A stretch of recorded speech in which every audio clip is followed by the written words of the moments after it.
Buckle up, it's the Junk Monk Podcast.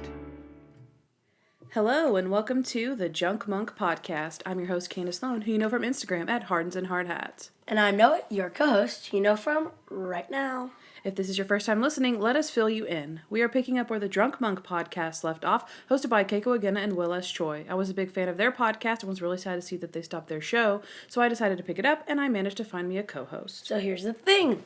Will and Keiko did their show a little drunk, and so we're going to do our show with a little junk. So I've got my junk food here, which isn't really junk food. It's rice and water, which is very fancy, as you can see. I have my, what did you bring me? These are Honey Maid graham crackers. Delicious. They are good. Also, you must know I've seen every episode of Monk. I'm a huge fan. Started watching in about 2007 and for the most part watched it as it aired. I've seen the pilot episode and those we've done on the show, and a few scattered here and there in different seasons. So, if you're ready to start the show, Toby, take it away. Here's what happened. Okay, so this is Mr. Monk and the Big Reward, Season 4, Episode 13. So here's what happened. In the opening scene, we see the Macmillan Museum, where the Alexander Diamond, worth $20 million, is on display. After hours in the museum, we see two masked assailants steal the diamond after climbing out of an old drawer and smashing the diamond case with an antique weapon artifact. After the open, we see that Natalie and Monk join the quest to retrieve the diamond, which has a reward of $1 million, no questions asked. They embark on their hunt, but not before Monk gives the cleaning lady Gladys at the San Francisco Police Department some handy tips on how to clean underneath all the tables. Monk and Natalie begin the hunt for the diamond, while some interesting characters join in to tag along as well. While on their journey, they discover that a man has been murdered over the diamond, which makes the case a homicide, and now no info can be withheld from the police. Meanwhile, Lieutenant Disher has a woman named Jenny Mandeville continually coming into the station to confess to different crimes that are nonsensical, like killing her hamster and stealing a pen from a bank. It turns out there was a reason for this, as she was trying to get into different interrogation rooms at the station, because she was looking for the diamond as well. Monk discovers she's involved because the name Jenny Mandeville was on a plaque where the man was killed. When they confront her, she confesses that her boyfriend, who works at the museum, had called to say that he had left the diamond stuck to the bottom of an interrogation room table with a piece of gum. Ultimately, the cleaning lady Gladys finds the diamond under the table and receives the reward money thanks to Monk's handy cleaning tips. Okay. So that was Mr. Monk and the Big Reward. It was indeed. All right, Candace. What did you like about this episode? Okay, so all of the scenes where Monk is talking about money are pretty golden. Mm-hmm. We know he's a super cheapskate, but also it's really funny because he's uncomfortable about talking about money, right? Yeah. So not only is he cheap, but when he goes to ask for a raise, he doesn't want to do that. It just makes for a lot of great comedy, I feel like, in the episode. Just all the aspects about money. I liked the creepy mask, and I'll get into that more in my dislikes. Okay. Because, spoiler alert, I have creepy mask as like, and creepy mask as dislike, because creepy mask. That's my What creepy mask reasoning. are you talking about? In the very beginning scene, I was like, creepy mask. And I was like, ooh, creepy mask. The assailants? Mm-hmm. Oh, okay. Yeah, they had and then it was like weird. Joker-looking mask? Yeah. Okay. No, theater, you know the theater, kind of well-known, two happy dude. Yeah. Jester looking things. Creepy, purge masks. Okay. But without all the red. Yeah, sometimes I don't quite see the whole thing because I'm trying to write the opening scene for the synopsis. I'm trying to get it, done before the theme song comes on, so I'm always looking down. So I didn't see it, but I got you. All right. So the first scene that I liked was the market scene at the very beginning, right? Where Monk can't afford all the stuff. It's $42 for his groceries, and they have to start putting things back. Yes. He's very indecisive about what to put back. But my favorite part of that was when Natalie... Oh, because she slides the card and it's declined. And Natalie's like, Mr. Monk, do you have any money in the bank? Oh, yes. No. No. He just simply goes, no. And she's like, well, that might be the reason why the card's declined. And she only has $30-something. And he's like, really? You only have $30-something? It's like, okay, for one, your card just got declined and you're the one that pays me. And he's like, it was just payday. And she's like, yeah, Mr. Monk, your paydays are starting to be theoretical at this point. So funny. Such a cheapskate. But to be fair, they hadn't had a case in 3 weeks. Yeah. So that's why he didn't pay her. But. Yeah. I really like how, like, Monk is... He's too nice about money and getting a raise, and it's super cute. And he's like, I don't want to, Natalie. And he's like, I'm okay with it. I don't need a raise. And Natalie's like, come on, Monk. Trying to get him, like, hyped up. And he's just scared. And I feel for him. Yeah, when he goes to the captain, and she's like, okay, come on, Mr. Monk, let's do it. And so Stottlemeyer's, like, standing there. And then Monk's just like, okay, Natalie, go ahead. And she's like, and he's like, if this is about money, we can't do it. We're on a hiring freeze. And she's like, but it's ridiculous. We haven't had a case in 3 weeks. How are we supposed to do this? And then Monk just keeps going like, it's okay. I don't need a raise. And turning around. And then Natalie's like, come back. And he's like, all right, you're busy? All right, I'll come back later. It was really cute. The humor in this episode is spot on. Like, every joke hits. And this episode was absolute comedy gold. I loved it. Nice. It was amazing. Until the end. Ugh, the end. Do you hear a cat? No, that's the little brats outside that were yelling while we were watching it. Oh, yeah. There's kids playing hide and seek. They're literally having a they're fiesta not. outside. Yeah, they were having a party. fiesta. They were playing hide and seek because I almost like pointed at, like, oh, he's over there. I was hoping they'd look up at me, but they didn't. So the next thing that I liked actually was Randy was being a good cop in this episode. If you notice, that's true. That he didn't do anything stupid. He wasn't the butt of the joke. The fact that he kept having to interview this woman who was confessing to weird random stuff, that was kind of, whatever. But he was actually a great cop. Like, he goes into the interrogation room. He's like, all right, miss, here we go. Push the recorder. We're in interrogation 2. Whatever. Talk. And then those are his whole scenes that he's like he's being the smart one. So it's kind of funny because we never get to see him actually being a good cop. He's always the butt of the joke. So. Which he kind of was. But he wasn't the butt of the joke. He was the head of the joke. Yeah. He was. That's true. That's where that comes from. It's just so satisfying. The way Monk stacks his dishes. It's like a little pyramid that just like... I never noticed perfect. that. It's perfect. I never would have thought he actually would stack things like that. That, to me, that's a little, like, messy. I figured that he would, like, take them one at a time. That's what I was going to say. Yeah. But it, it looks so perfect, and I was like, oh my gosh. Yeah. Because that fits in there, that fits in there, that fits in there. I'm sorry, I just love it so much. Oh, okay, so my next thing that I liked was Natalie's super into it, right? I don't know if you wrote this down, but she's like, $1 million, $1 million. She does that, and then whenever they go... Ka-ching. Oh, yeah, she says ka-ching, you're right. Even Dr. Kroger says ka-ching, and he's like, yeah, she won't stop saying it. Oh, I wrote down when they went to the... What was that? The monk, like, it's not a monastery. It's because those guys weren't monks. They were into, weird. Like, taekwondo or something where they weren't talking. And I honestly never figured out what that place was. There was a lot of plot holes in this episode.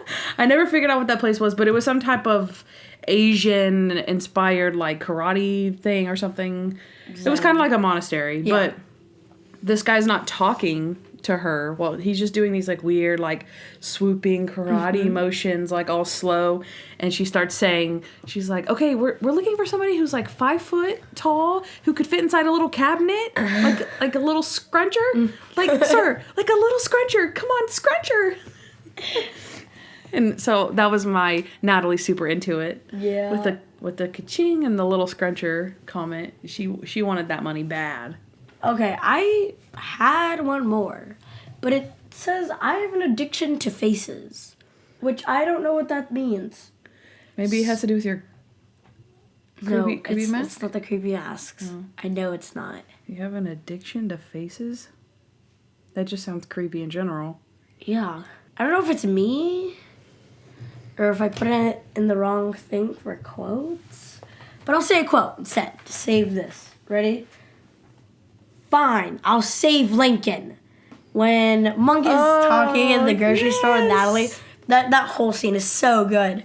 When he's like, man, his coupon is 1 day expired, right? And so he's talking about, oh man, I wish I had a time machine.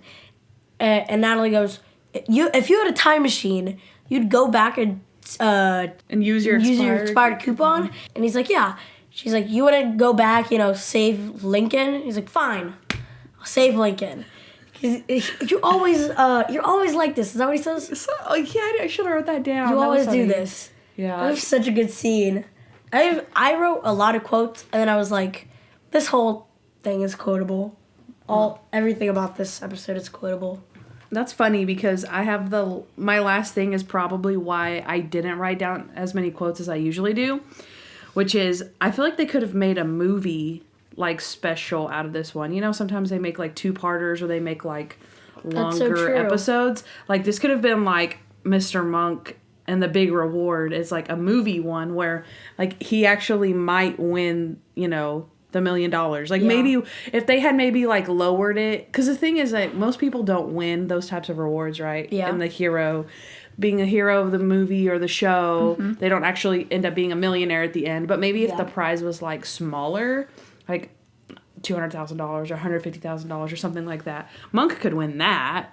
And he could make like a big movie special about it. I just felt like it was so suspenseful and they added such interesting characters that they could have like, it could have been something that was like stretched out. Yeah. And also Monk, he could have won the $1 million. When he says something about policing, not about the money. He's with Dr. Kroger, and he's like, I think of it more as like the priesthood, where they don't do it for the money, and Kroger's like, yeah, but priests still get paid, blah, blah, blah, right? But that kind of justifies that like he probably still would if he won the money. He'd probably still be a detective and helping people, which I was like, a little bit of faith, but no. Because the writers of the show are evil. Okay, well, save it. Calm down. Okay, do you have anything else that you did like? No. I just have a bunch of quotes now. Okay. I also had the Mr. Monk. Do you have any money in the bank? Nope.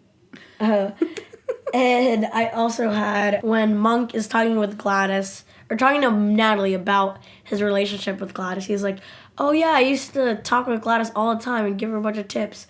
And then she yells, until the restraining order. Oblivious Monk, he sees his relationships completely different than everyone else. So true. Do you have any, you don't have any quotes? Mm-mm. No quotes at all, so I'm just going off on a tangent. Okay. So the end scene where they're all in the same room, and when they're locked in that interrogation room? Yeah. Thing? Yeah. And Stottlemyre is like, Randy, book him. And Randy goes up to the super tall guy, Dirk. What's his name? I think his name was Dirk. I don't know any of their names. And he goes, turn around. And the guy just looks at him. Poor Randy. He's like, I don't have my handcuffs. Yeah. Does he say that? Or does... I don't have my cuffs. Do you have your cuffs? No, they're in my office. Yeah. Okay, well. It's so awkward because you're like, oh, go Randy. And then he's like, oh, forgot my cuffs. Oh, because that guy's the one that locks them in there because he breaks off the key in the door. Yeah. So he's like, all right, I'm a police officer. This is unlawful imprisonment. Randy, book him. Yeah. Doesn't have his handcuffs. That's funny. Kandyce. Mm-hmm. What did you dislike about this episode? Okay, so the first thing that I didn't like was the mooching detectives, right? So you've got, I call them detectives, but one was a bounty hunter, one was an inspector from Scotland, and then what was the other guy? I call him the squirrely guy. I don't remember what he was like a gadget dude? Yeah, he had like the little listening device and the bug device. No, the guy at the beginning the inspector was like, "You're a private detective. I can tell by the numbers and by the satellite." Oh, so he was a detective. Yeah, I think that's what it was. Okay. So then I'll just call them the mooching detectives. Okay, if they wanted the diamond so badly, why didn't they just find it on their own? They knew, like, they were completely mooching off of Monk. Yeah. Obviously, the whole time. Like, were they just planning to do, like, kind of what they did, but they didn't get to? Just, like, snake behind him and get the diamond? Like, how they wouldn't have known how to get the diamond until Monk got it. And then when he got it, what were they gonna, like, beat him up? Like, oh, he has the diamond, we found it, beat him up, take the diamond, then take it to, like, whoever. You know what I mean? Like, why would they say no questions asked? That kind of, like, ruins everything about, like, that means that it kind of does justify what you're saying. Because they can just beat him up. Yeah. Well, but my thing is, like, Monk is so closely related to the detectives, like the police department, so especially when he knew that it was in the interrogation office. Do these people not have cell phones? I'm sorry, I'm getting into plot holes, I feel like. Yeah. I'm getting, like, deep into plot holes. I didn't have that stuff as plot holes. Just called Randy. But this is just, like, I'm just digging into it a little bit deeper, I guess. Literally poor Natalie. Yeah. I feel so bad for her in this episode. Yeah. And it's like, Monk's kind of like, why is she being so weird? When you're like, well, yeah, it's $1 million, dude. Yeah. Because he kept saying, cha-ching, cha-ching. Why does she keep saying that? It's like, because you don't pay her, bro. For That's real. Why. Yeah, it was sad. Okay, so that, I feel like that ties into mine, which hopefully you have this one on your list, but the taxi scene. Yes. They are at the brink of winning $1 million, and Monk cannot bring himself to get into the back seat of this taxi.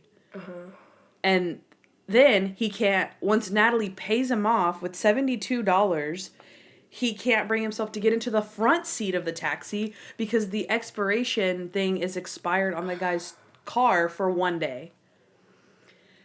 That was frustrating. You know, whenever the hero doesn't end up with the money, you're like, oh man, but whenever it's their fault, that's disappointing. I put, in simpler words, Monk dumb. Oh. And also taxi driver in bold letters. Because I hate the taxi driver for being such a jerk, and I hate Monk for being Monk dumb. Yeah, it's so frustrating to watch, and you're like, oh yeah, Monk's done it again. He figured out the thing, we're gonna be rich, baby. And then it's like, ruins it with one of his many phobias once again. Yeah, and as far as the taxi driver goes, like, I feel like that is a rule that people don't sit in the front seat, but I also feel like I have seen if the taxi is full, like, say you have 4 people that need to get in a taxi, that one person is allowed to sit in the front. So I don't feel like it's not unprecedented that people sit in the front of a taxi. It's weird that he'd be like, no. Yeah. But even for $50. Are people like, they'd just be like, no, you cannot do that. I have a policy. I don't know. That's what I'm saying. I feel like it might be, I feel like it is kind of a rule or etiquette. I don't know. We don't have taxis where we live. But still, that's so petty. If somebody, it's also kind of like personal but if space. somebody pays you $50 to sit in the front seat, then it's like, okay, sure. Yeah. Like, what if you just said, I get car sick, I can't sit in the back, can I please sit in the front? I don't know. Yeah. But I guess and the guy was scared though. And the fact that Natalie is like, all right, give me my money, let's go, because they can't be there because Monk is like, that's against the law or whatever. The guy should have been like, oh, it is against the law. Here's your money back. Ooh, that's good. Because, like, oh, yeah, sorry about that. Here's your money. Not, you took my money off of a thing that, yeah. Exactly. Yeah, that's a good one. That's dumb. Okay. We've gotten so many plot holes in our what we didn't like. All right. I only had 3 what I didn't likes. Okay. But it took up, like, the whole page. Because this next one is very loaded. So I want you to go before I do that. Okay, so they're the mooching guys, right? Mm-hmm. And then they come up with a brilliant idea. Instead of following Monk, why don't we think like Monk? And you're like, thank you. No duh, yeah. That's what you should have been doing the whole time. And obviously the Scotland Yard guy was actually a fairly good detective. Yes. Because he was able to figure out which way Monk went. Yeah. And then he comes up with another clue too. So, when they're like trapped in the room or something like that. Oh, because Natalie keeps staring in the room. And he's like, it's in there, isn't it? He's very perceptive. Yeah. Obviously, he's a Scotland Yard, detective. So, I don't know. They should have thought like Monk sooner instead of piggybacking off of him. And then one more thing that's kind of also related to that would be Monk did do a good job of lying to them, at the beginning. He kind of gives them a fib and then diverts them, which is funny and it's good. Yeah. But he still was really obnoxious about like having clues and yelling them out loud and stuff. And then even he knew that guy was listening in on his therapy session and he still said, I solved the case. Yeah. In the therapy session. He should have kept And then his mouth later shut. He's like, oh no. Or he's like, Natalie, let's they're go. yelling down the street. Yeah. They're literally yelling. I solved the case. Natalie, let's go. And he's like, oh, they're listening in on us. I didn't solve the case, Natalie. Let's go. Wait, no, I did solve the case, and the diamond is in the Philippines. So we're going to have to get on a plane and go. Let's go. Yeah. And then I was like, okay, be quiet, let's go. Come on. Hurry up. Okay, I'm going to go on my big tangent. Okay. The whole thing is a joke. This episode sucks. I hate everything, everyone, and especially Gladys. That is loaded. And I will admit, that's very loaded. All in caps, by the way. All in caps. I'm not even going to talk about it. That perfectly encapsulates, it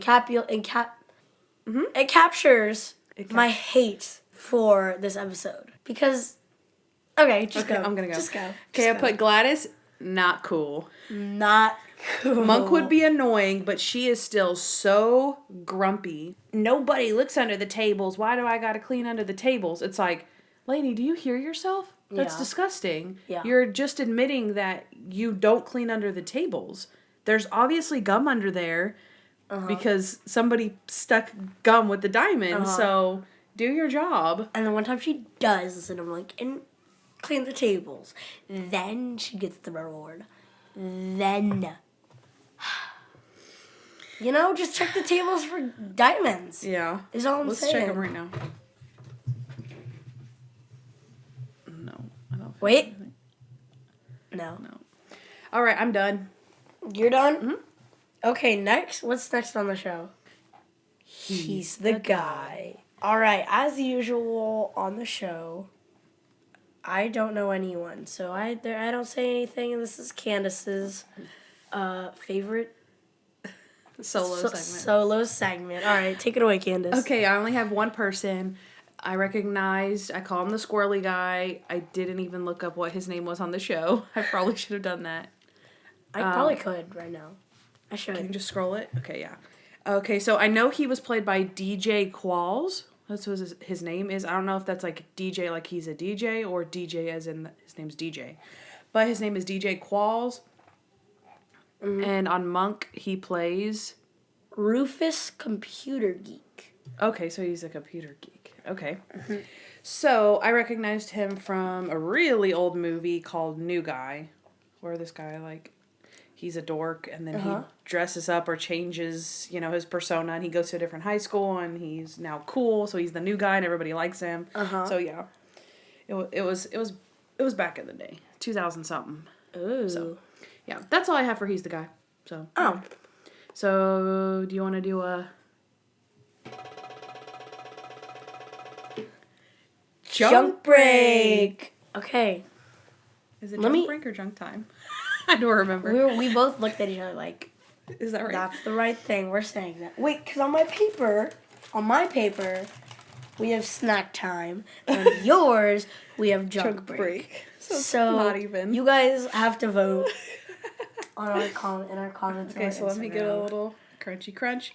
I thought you asked me questions. I know, so I'm gonna Oh my god. Okay, so I'm gonna talk to them while you eat yours, and then you'll ask me questions while I eat mine. Right? I don't know. I'm just gonna ask you this question. Okay, guys. Isn't it the worst how Kandyce is just that way?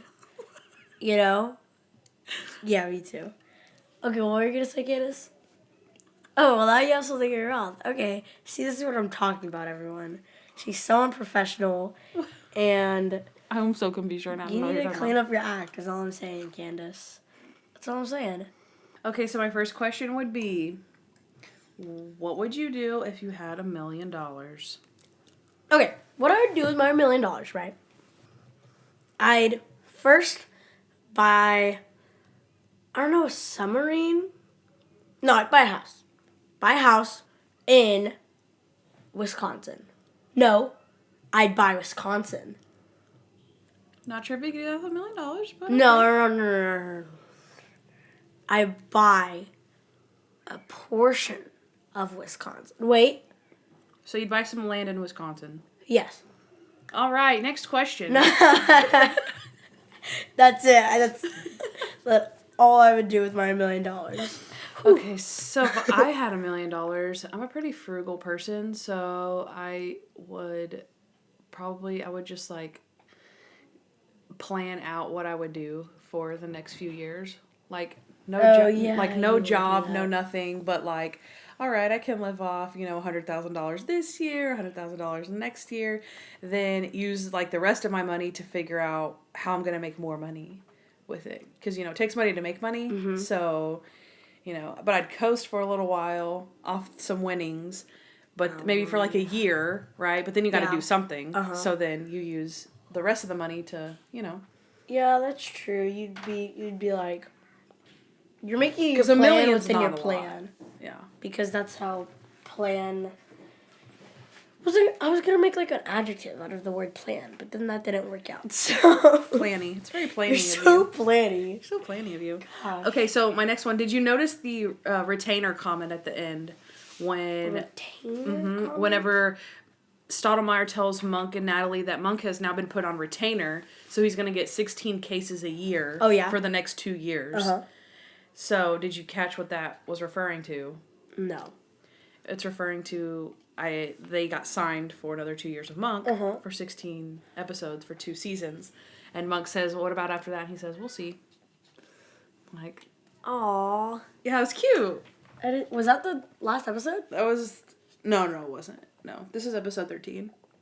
But it was probably at that time they just got renewed for 2 more seasons. And so he's like, oh, good news. Aww. Okay, one more thing. We're going to do another social media update. So... Wait, ready? Play the social media theme song. That's it. Okay. Thanks, Tony. So now I'm going to do a social media update. So we now have a Facebook page. Oh my gosh, look at us growing. Yeah, we are. Okay, so make sure you go like us on Facebook. Uh-huh. All right, even if you don't use your account, just go ahead and just log in. Find your old password, just hack in there. Go ahead and give us a like.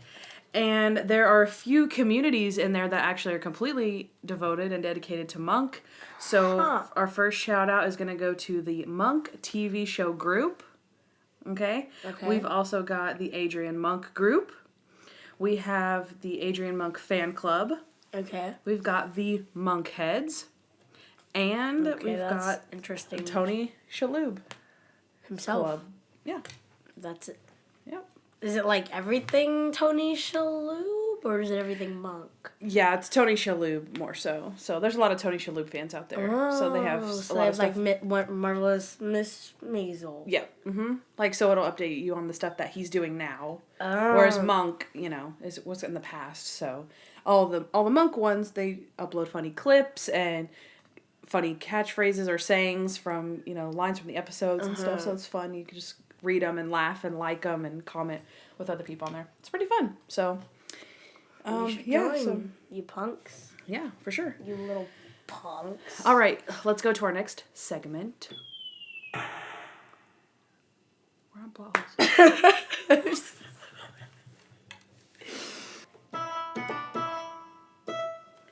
Plot holes. Okay, what were some plot holes? Okay, so my first one would be, I know it's the premise of the show, but Monk is a world-renowned detective and he's always broke.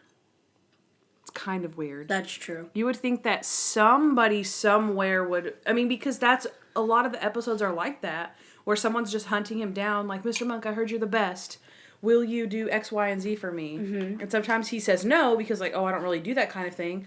But nobody's coming to him, or, like, I guess maybe him and Natalie just don't really manage his money that well or something. I don't know, because he's the best detective in the world and he's broke. I don't know. That's my first plot hole. Okay. This one's hard to explain. So I'd like to brief it up as in pants don't talk. Okay?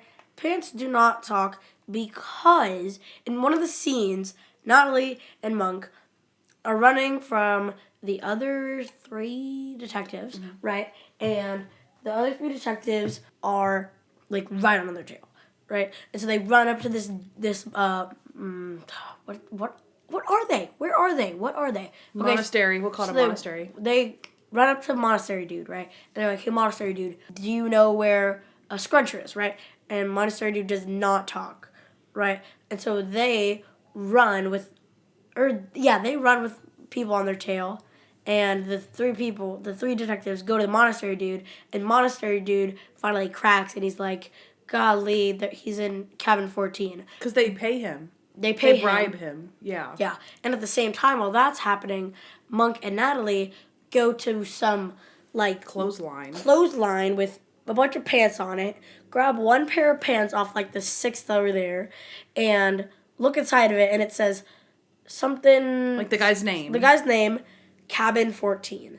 And so they both get the same information from the monastery dude and the pants. The pair of pants, yeah. Therefore... pants don't talk. So... those could have been anyone's pants. Those could have been anyone's pants, any cabin, anywhere. But they choose those pants and go to cabin 14. Yep. Which they are right, but still. It doesn't make sense. That's why it's a plot hole. Pants don't talk. Yeah. That's a good one. That was a very, that was a huge hole. That was a huge hole in the story. Yeah. Okay, my next one would be, do you say... all right, this is Lieutenant Disher. I'm in interrogation room A with Jenny Mandeville. And then the next time say, this is Lieutenant Disher. Again? I'm in interrogation room B with Jenny Mandeville. So they were trying to point out. Oh, yeah. They were trying to point out that they were in different interrogation rooms every time that she was there. But do you say, I'm in interrogation room D? Which, unless they do. That's what I'm saying. Obviously I'm not a police officer, so I don't know if they have to do that, but that seems like something you would say, I'm a Lieutenant Disher, it's, 5:44 p.m., I'm interrogating Jenny Mandeville. Like, not, I'm in this room, this specific room.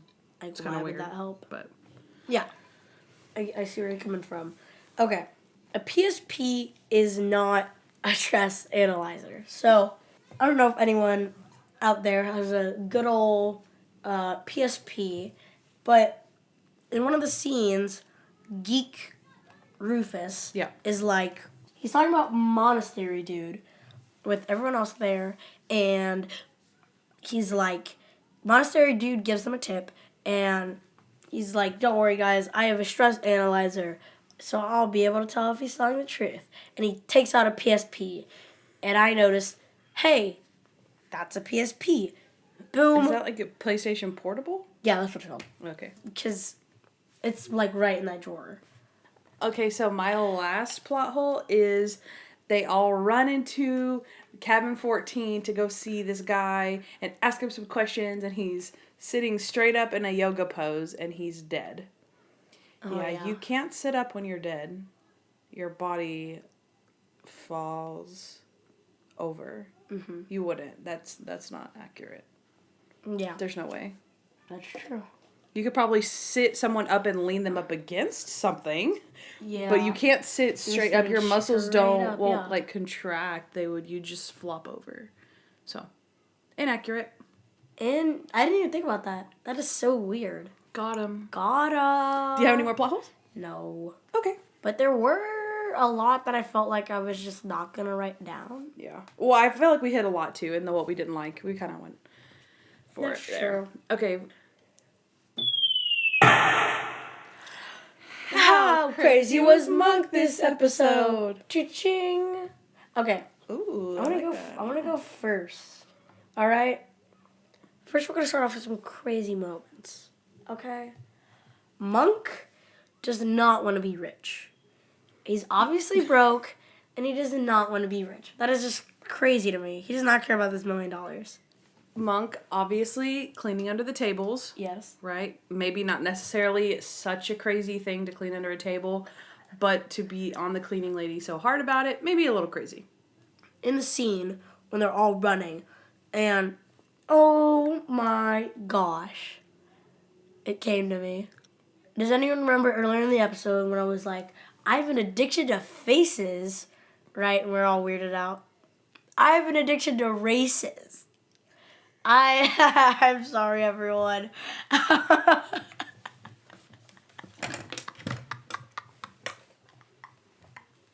We're all still confused, so please elaborate. Okay. I have an addiction to races. I love movies where there's all like different protagonists and you're all like you get to choose who you want to go for and you just see everyone run and they're all like fighting. And I also love tournament movies. Okay. Like Monsters University. Like they're so addicting. It's like, oh, we made it to the next round. Oh, we made it to the next round. And you get to see like how their opponents are doing and blah blah blah and blah blah blah. And it's so much fun to watch them. Okay. Now back to crazy moments. During the race, when Monk goes from the therapist, they're all running because the taxi driver didn't let them in, right? And Monk and Natalie are running, and Monk goes, 1, 2, 3, 4, 5, 6, 7, 8, 9, 10, 11, 12, 13, 14, 15. Whenever they're running down the stairs. Oh, wow, yeah. I'm like, that's really, a good catch. Monk? That's a really good catch. Really? It's like, he also does touch a light post in the run, but I didn't bother writing that down. Because Well, that's a crazy moment. I put whenever they're in the race and he won't get into the taxi. Mm-hmm. Also, whenever they're at the monastery and he fixes the sign that's pointing, there's a bunch of arrows pointing different ways, and he makes them all straight, which I actually thought they would, like, follow the wrong sign, but... That would have been better. That would have been better, but he fixes those. Do you have anything else? Mm-mm. Okay, so as it relates to Gladys, again, he's harassing her, but he leaves her Post-it notes, right? We also find out that he had a restraining order against him, right? And then my last thing is when they're locked in that little interrogation room, the air breathing, where he's like, okay, so here's the thing. You, and you are all breathing my air. Like, what about us? No, see, they're facing the other way, so they're actually breathing your air, and then you're breathing their air, but if you two just step back, and Sotomayor's like, okay, that's enough. So that's my last crazy moment. Okay. So, out of 10, Gladys Monk sticky notes, what would you rate this episode? I put Gladys sponges. Dang it. So. Mine's better. I like Gladys Monk sticky notes. I would just call them Gladys sticky notes. They're for her. I like Gladys sticky notes. Okay. Out of 10 Gladys sticky notes, what would you rate this episode? I would say 5 Gladys sticky notes. Wow. I would say 4 Gladys sticky notes. Okay. Because, and still, you put like 6 more than me.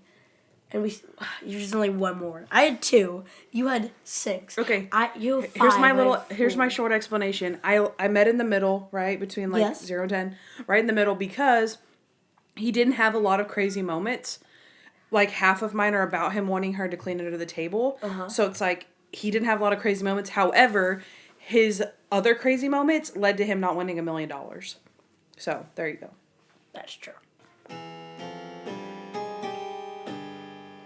Rate this episode. Okay. What would you rate this episode? Okay, you know my monkified scale. No Monk episode deserves lower than a 10. So my scale starts at 10 and a perfect is 2 10s. So, do you want to say what your number is first, or you want me to go for it? I rated this episode a 10.7. Really? Yeah. It's a 7 out of 10, by the way. Thank you. 2 out of 10. Yikes. That's the lowest I've ever given an episode.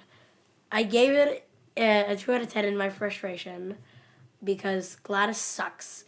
And usually in shows with this type of reward, not going to the obvious protagonist of the show, they usually give it to the fun, goofy person that's like, aw, yay, at least it's going to them.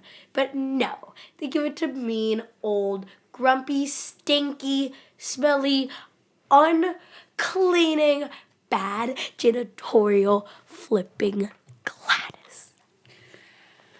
Facts. So I gave it a 2 out of 10 because Gladys sucks. And this episode sucks. And this whole thing is a joke. This episode sucks. I hate everything, everyone, and especially Gladys.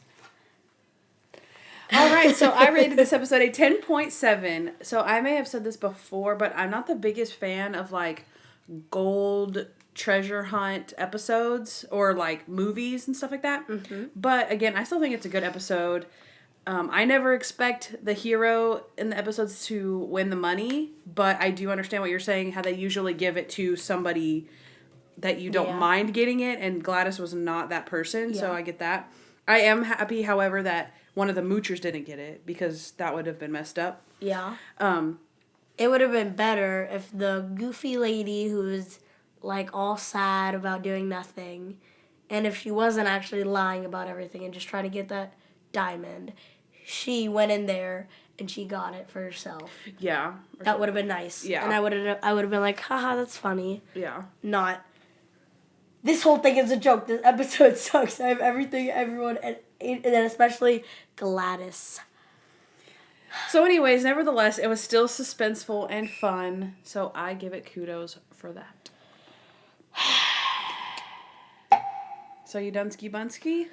I'm Dunsky Bunsky.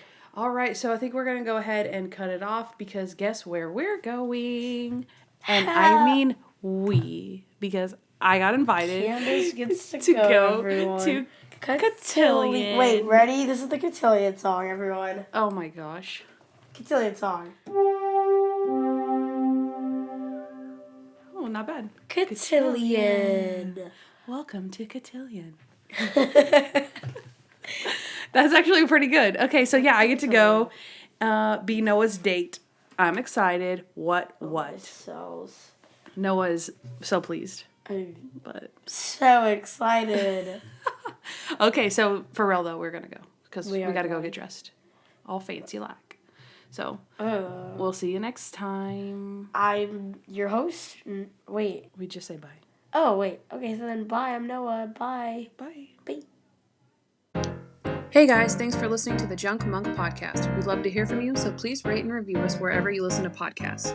Also, follow us at Junk Monk Podcast on Instagram. If you want to know more about Kandyce, she's at Hearteds and Hardhats on Instagram. And if you want to know more about me, Noah L., too bad. Also, you can catch up on Monk with Amazon Prime Video. Don't forget to subscribe to our podcast. You'll thank me later.